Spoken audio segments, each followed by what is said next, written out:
Saya ni banyak soalan ni tapi saya jawab.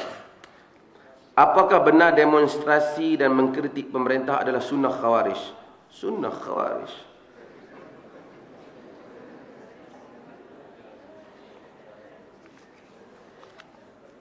Tuan-tuan nak sertai ke ni? Ha?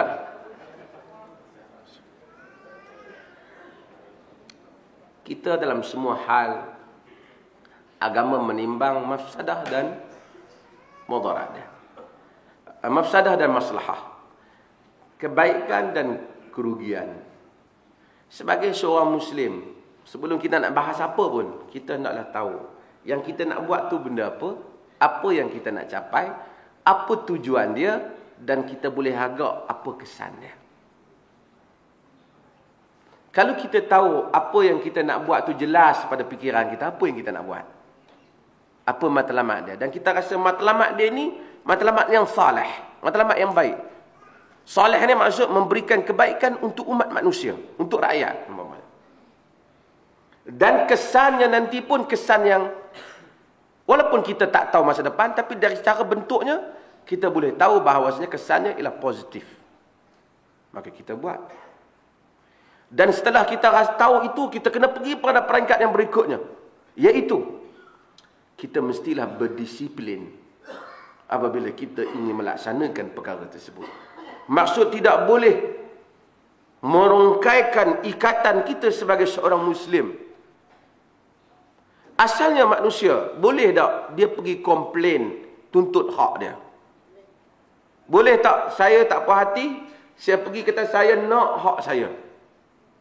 Asalnya manusia mesti pergi terus cakap dengan orang tu. Saya tak puas hati dengan pihak tertentu, saya pergi bagi tahu dia. Tapi kalau dia diberitahu kepada dia tak memberi kesan, saya terpaksa ajak orang lain juga bantah. Kalau itu sampai keadaan terpaksa, mungkin boleh. Kerana Nabi SAW apabila orang mengadu, inna jari yu'zini, sesungguhnya jiran aku menyakitkan aku. Hadis yang riwayatkan oleh Imam Al-Hakim dalam Mustadrak. Nabi SAW suruh dia ambil semua barang-barang dia. Akhrij mata'aka ala tariq, keluarkan barang-barang kau tak di jalan, Nabi kata. Bila dia tak di jalan, semua orang, bila orang lalu, orang akan kata, ma sya'nu, ma baluk, apa cerita kau ni? Dia kata, inna jari yu'zini, sesungguhnya jiran aku menyakitkan aku. Maka orang pun kutuk, dia kata, teruk punya jiran. Supaya Allah kata macam-macam kat jiran tu, sebab menzalimi jiran dia. Maka jiran dia yang sebelah pun kata, kau masukkan balik barang kau ke rumah, aku tak akan kacau kau lagi. Hadis ni Nabi yang ajar supaya dia keluar. Artinya, asalnya kita bagi tahu terus. Kalau tak boleh, baru. Tapi kita mesti tahu, jika kita pergi duduk di jalan, adakah kita, pertama, matlamat kita jelas, apa yang kita nak capai? Pastikan dulu.